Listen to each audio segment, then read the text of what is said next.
हरिश्चंद्र जी ने तो सब जानते हैं कि सत्य और धर्म के लिए उन्होंने राज्य भी त्यागा और यहां तक कि अपना सम्मान भी बेच दिया और जाकर के काशी के बाजार में बिक गए। बोलो बिक गए कि नहीं? सम्मान बिक गया, सम्मान ही तो बिक गया। एक डोम के यहाँ नौकर बन गए। राजा नौकर बन जावे, और वो भी किसी साहूकार के यहाँ नौकरी नहीं की है। किसके यहाँ की है? जो झाड़ू वाड़ू लगाने वाला था वहां का, काशी का, उसके यहाँ नौकरी की। और याद रखना, हरिश्चंद्र जी ने सिर पर काला गमछा बांधा है। जहां सोने का मुकुट रहता था जिस सिर पर, उस सिर पर क्या बांधा है? काला गमछा। सोचिए जरा, विचार करिए। काला गमछा, आजकल तो डिजाइन फैशन ये सब चल गया ना, इसलिए लोग काले वस्त्रों से बहुत प्रेम करने लगे हैं। लेकिन कहीं ना कहीं ये रंग भी हमें कुछ प्रेरणा देते हैं। बोलो देते हैं कि नहीं? अगर हम ये वस्त्र पहने हैं भगवा, तो ये हमें प्रेरणा दे रहा है कि इसकी मर्यादा रखिए। क्या कह रहा है? इसकी मर्यादा रखिए। और अगर हमने इसका त्याग करके कोई और रंग धारण कर लिया तो लोग कहेंगे रंगीला बाबा हो गया, रसीला बाबा हो गया है। पता नहीं क्या क्या लोग कहेंगे, बहुत क्या क्या नहीं कह सकते, क्या कहोगे। तो हमें ये वस्त्र सदा धारण करना होगा, क्योंकि ये हमें आदेश देता है, संदेश देता है, उपदेश देता है, और प्रतिपल प्रतिक्षण हमें मर्यादित रहने के लिए प्रेरणा देता है। इसलिए वस्त्रों की भी अपनी बड़ी महिमा है। तो काला गमछा, चूंकि ड्यूटी कहां दी गई? स्मशान घाट पर ड्यूटी दी गई। हरिश्चंद्र घाट बन गया अब। जहां हरिश्चंद्र जी की ड्यूटी थी ना कर वसूलने की, वहां पर आज वर्तमान में उसका नाम है हरिश्चंद्र घाट। वहां आज भी मुर्दे फूके जाते हैं।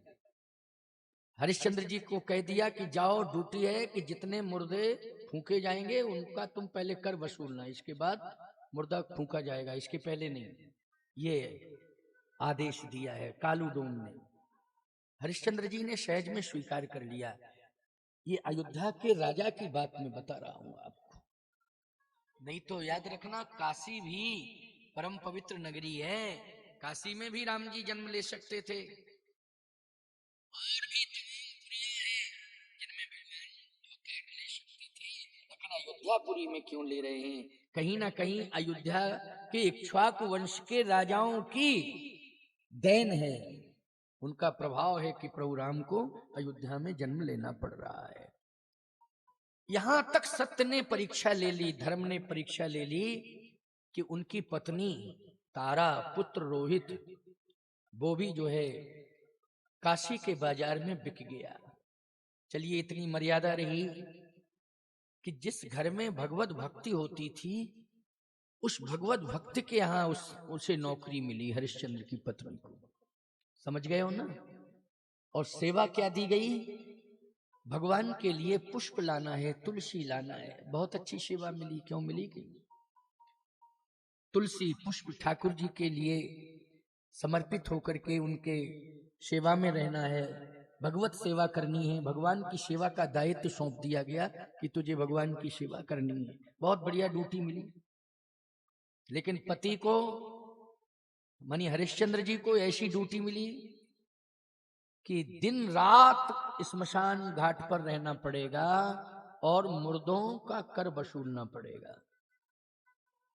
एक दिन जब लीला का विस्तार किया धर्म ने, तो उसमें विश्वामित्र जी महाराज की भूमिका थी। विश्वामित्र जी ने ये सब किया और उन्होंने मध्यस्थता की। धर्म परीक्षा ले रहा था, माध्यम किसे बना दिया? विश्वामित्र जी को माध्यम बना दिया। राम जी को बन जाना था, कैकेयी को अपयश दे दिया। किसे दे दिया? कैकेयी को अपयश मिल गया। जाना तो था ही बन, लेकिन अपयश किसको मिल गया? कैकेयी अम्बा को। धर्म परीक्षा ले रहा था हरिश्चंद्र जी की, लेकिन अपयश किसको मिल गया? विश्वामित्र जी को। क्योंकि ये लीला के पात्र हैं। महात्मा जितने भी होते हैं, याद रखना, वो भगवान की लीला के पात्र होते हैं।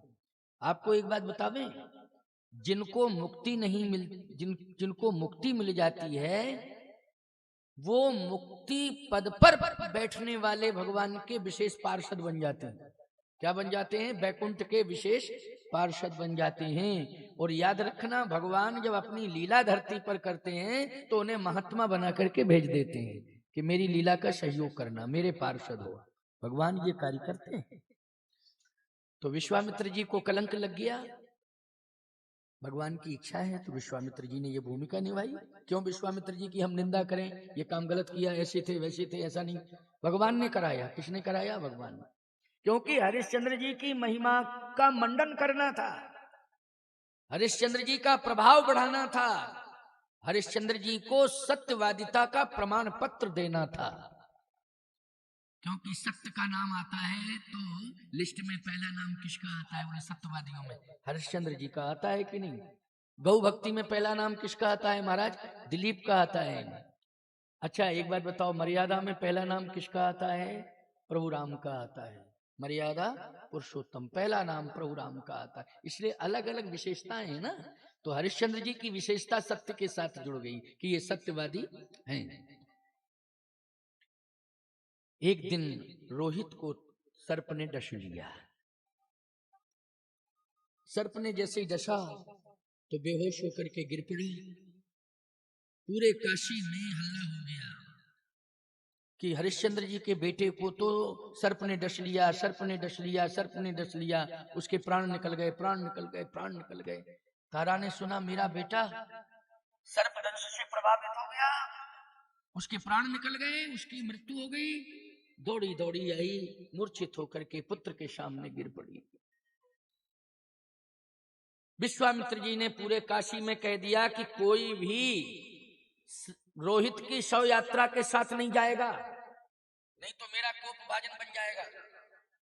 काशी ईमानदारी के साथ बताओ संस्कारों की राजधानी है कि नहीं? काशी संस्कारों की राजधानी है। ईमानदारी के साथ बताओ, शत्रु भी समाप्त हो जाता है तो फिर शत्रुता लोग भूल जाते हैं और कहते हैं बस जब तक जिंदा था तब तक शत्रुता थी, अब मर गया मिट्टी हो गया, वो भी यात्रा में सम्मिलित होता है। होता है कि नहीं होता है? हमारे सनातन की तो यही रीति है, यही रीति चली आई कि मरने के बाद लोग शत्रुता भूल जाते हैं, मरने के पहले तक जो है शत्रुता बरकरार रहती है।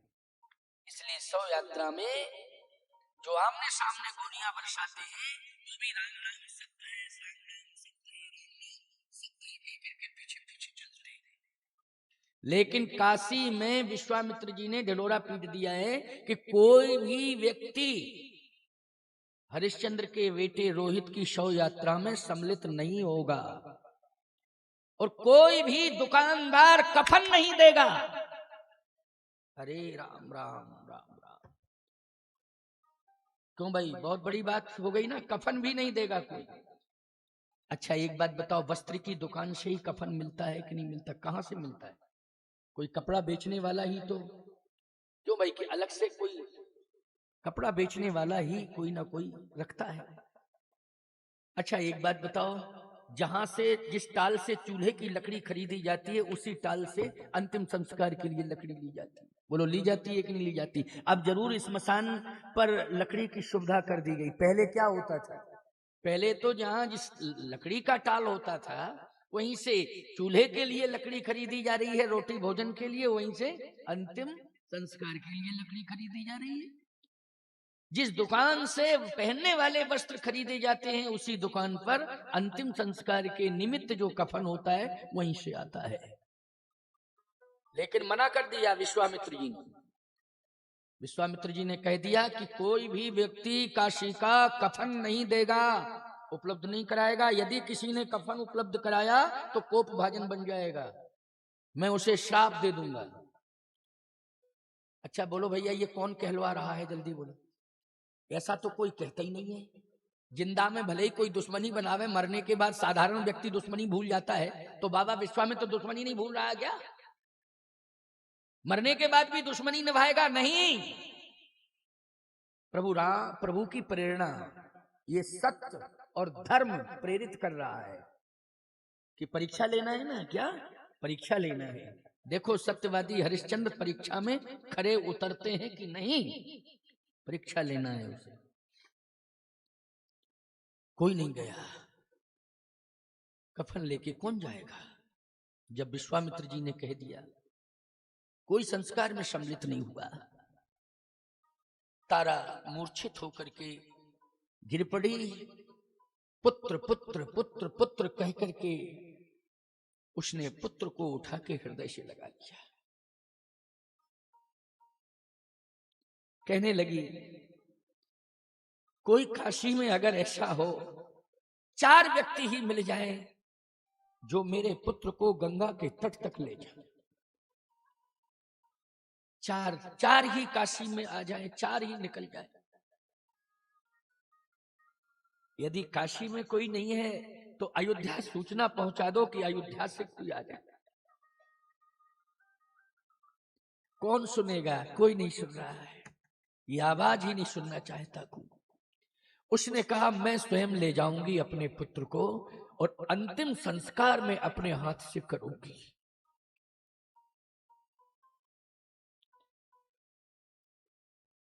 आप लोग सामान्य भाषा में रो करके पता नहीं क्या क्या दुख व्यक्त करते हो, लेकिन तारा ने, ये पुराण और शास्त्र का प्रमाण है कि तारा ने जो शब्द कहे हैं रो करके, उनको सुन लो। तारा ने कहा कि बेटा, तू भाग्य लेके आया था क्योंकि राजा के घर में पैदा हुआ। जब तू पैदा हुआ तब तेरी मां महारानी थी और तेरा पिता महाराज था, राजा था। लेकिन भाग्य मेरा फूटा हुआ था, तेरे पिता का भाग्य फूटा हुआ था कि वो तेरे जैसे भाग्यशाली पुत्र को ना तो शिक्षा दे पाया, ना संपत्ति दे पाया। ऐसा दिन आया कि ना शिक्षा दे पाया, ना संपत्ति दे पाया। अरे राजा के यहाँ कोई बेटा पैदा हो तो ईमानदारी से बताओ, राजकुमार होता है कि नहीं होता है, और भविष्य का वो राजा होता है कि नहीं होता है। लेकिन तारा कह रही है, बेटे तेरी आत्मा तो यहीं भटक रही है, अभी तेरी आत्मा को मैं सुना रही हूँ। तेरा तो शव शरीर है, मृतक शरीर है, लेकिन आत्मा जब तक संस्कार नहीं हो जाता है तो आत्मा घूमती रहती है। मैं आत्मा को सुना रही हूँ, मेरी अंतरात्मा की आवाज है कि मैंने तुझे ना शिक्षा दे पाया, ना संपत्ति, और मैं कफन भी नहीं दे पा रहा। गरीब से गरीब के जनाजे को भी कफन मिलता है। बोलो, मिलता है कि नहीं मिलता है? जो आवारा लाशें होती हैं, समाज के 4 लोग कफन देते हैं, लकड़ी देते हैं, 4 लोग मिलकर के उसका संस्कार भी करते हैं। जो अज्ञात लाशें होती हैं, बोलो भाई ये मानवता है कि नहीं, यही धर्म है कि नहीं, इसका निर्वाह समाज के लोग करते हैं। लेकिन काशी में कोई नहीं है जो कफन दे सके। उसने अपना आंचल का जो पल्लू था उसको फाड़ा और उसी में अपने पुत्र को लपेट लिया और साड़ी के शेष भाग से अपनी मर्यादा की रक्षा की। ले जा रही है कहां? श्मशान की ओर। सुनते जाओ। मां अपने बेटे को हृदय से लगाए हुए है, मृतक शरीर है, श्मशान की ओर जा रही है। और जैसे ही पहुंची श्मशान पर तो 2 मिले वहां, तीसरा कोई नहीं था। एक तो गंगा जी थी और दूसरा पति था हरिश्चंद्र। श्मशान भी उस समय सूना पड़ा हुआ था, मानो श्मशान इंतजार कर रहा था कि केवल आज ये श्मशान रोहित के लिए सुरक्षित है, आरक्षित है। बोलो भाई, केवल रोहित के लिए, क्योंकि परीक्षा लेनी है ना। जब विशेष कोई परिस्थिति होती है ना तो स्थान आरक्षित कर दिया जाता है। क्यों कर दिया जाता? क्यों? तो ये भी धर्म की योजना है कि श्मशान घाट पर कोई दूसरी लाश नहीं आई है, कोई शव नहीं आया। इसका मतलब है कि धर्म ने मृत्यु को रोक दिया कि अभी किसी को प्रभावित मत करना। जब तक रोहित का संस्कार ना हो जाए तब तक कोई नहीं आएगा। अच्छा बोलो, परमात्मा के हाथ में है कि नहीं कि काल को रोक दे कि अभी किसी को प्रभावित मत करना? रोक देगा, मानना पड़ेगा। राष्ट्रपति रोक देता, फांसी टल जाती है। बोलो भाई, भले ही सुप्रीम कोर्ट से फांसी की सजा हो गई हो, लेकिन राष्ट्रपति ने रोक दिया तो रोक दिया। बोलो, फांसी टल जाती है कि नहीं टल जाती है? ये प्रभाव की बात है। तो परमात्मा अखिल ब्रह्मांड नायक है, सत्य का स्वरूप है, सत्यम परम धीमहि, सत्य का ही स्वरूप है प्यारे। इसलिए परमात्मा के हाथ में काल है, परमात्मा के हाथ में समय है, परमात्मा के हाथ में ब्रह्मांड है, सब कुछ उसके हाथ में।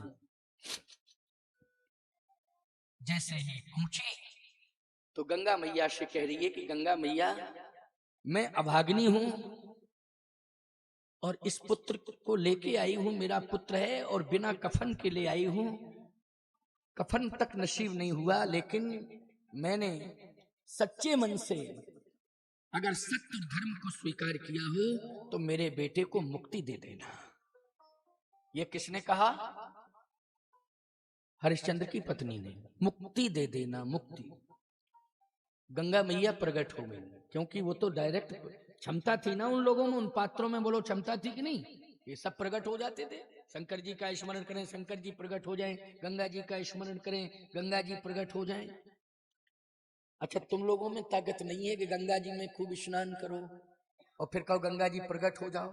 तो गंगा जी ये कहती हैं और गहराई में चले जाओ तो मिल जाऊंगी मैं तुम्हें, अभी और अंदर आओ, अंदर आओ। अच्छा, फिर ज्यादा अंदर जाते हो तो गंगा जी ले लेती कि आओ हम में समा जाओ। लेकिन वहां तो गंगा जी प्रकट होती हैं, प्रकट हो गई गंगा जी। गंगा जी ने कहा कि मैं मुक्ति देने के लिए तैयार हूं, लेकिन सत्य सनातन कहता है कि जब तक अग्नि संस्कार नहीं होगा तब तक मुक्ति मिलती नहीं है। अग्नि संस्कार, इसलिए पहले अग्नि संस्कार करो, फिर मैं अवश्य ही मुक्ति दूंगी, लेकिन पहले होना चाहिए अग्नि संस्कार। अब अग्नि के लिए लकड़ी चाहिए, चाहिए कि नहीं चाहिए? अग्नि के लिए अग्नि चाहिए, लकड़ी भी चाहिए और अग्नि के लिए अग्नि चाहिए, तभी तो अग्नि दी जाएगी। अग्नि संस्कार के लिए अग्नि धधकती रहती है वहां श्मशान पर। अभी हरिश्चंद्र घाट चले जाओ, वहां आपको अग्नि मिलेगी। प्यारे, अग्नि की ओर बढ़ी, लकड़ी की ओर बढ़ी, संस्कार करने के लिए वो लकड़ी अग्नि को प्रयोग में लाना चाहती है। वो जैसे ही लकड़ी से हाथ लगाया तो हरिश्चंद्र ने कहा, क्या करना चाहती है? कहा अपने पुत्र का संस्कार करना चाहती है। कहा तुझे सब कुछ मिलेगा, लेकिन पहले तुम कर दे। बिना करके यह संस्कार नहीं करने दिया जाता है। तारा ने कहा कि मेरे पास पुत्र के लिए कफन नहीं है, जब इतना भी धन नहीं है कि कफन ले सकूं तो कर कहां से दे सकती हूं? और आप समझ रहे हैं कि मैं पत्नी हूं, मैं तो पहचान रही हूं आपको, लेकिन आप नहीं पहचान रहे। ये पुत्र की लाश है, कम से कम इतना तो निर्वाह करो। हरिश्चंद्र जी ने कहा कि मैं समझ रहा हूं कि तू पत्नी है, मैं ये भी समझ रहा हूं कि ये पुत्र है, पुत्र की लाश है, और ये भी देख रहा हूं कि तू संस्कार करना चाहती, लेकिन मैं कर पहले लूंगा तब अंतिम संस्कार करने दूंगा। तो इसका मतलब है कि पत्नी पुत्र के संबंध को भूल गए हो। हरिश्चंद्र ने कहा कि मैं जानता हूं कि तू पत्नी, ये पुत्र है, लेकिन मैं पत्नी का त्याग कर सकता हूं, पुत्र का भी त्याग कर सकता हूं, लेकिन जब तक जिंदा हूं तब तक सत्य और धर्म का त्याग नहीं कर सकता हूं। इसलिए मेरा धर्म कहता है कि मुझे कर चाहिए तो मैं लूंगा, मैं त्याग नहीं करूंगा। तारा ने सोचा कि ये तो ठीक है, बातें होती रहती हैं, लेकिन मैं तो पुत्र को मुक्ति दिलाऊंगी। गंगा मैया ने कहा है अंतिम संस्कार करो, मैं मुक्ति दूंगी। उसने दुस्साहस किया। जैसे ही दुस्साहस किया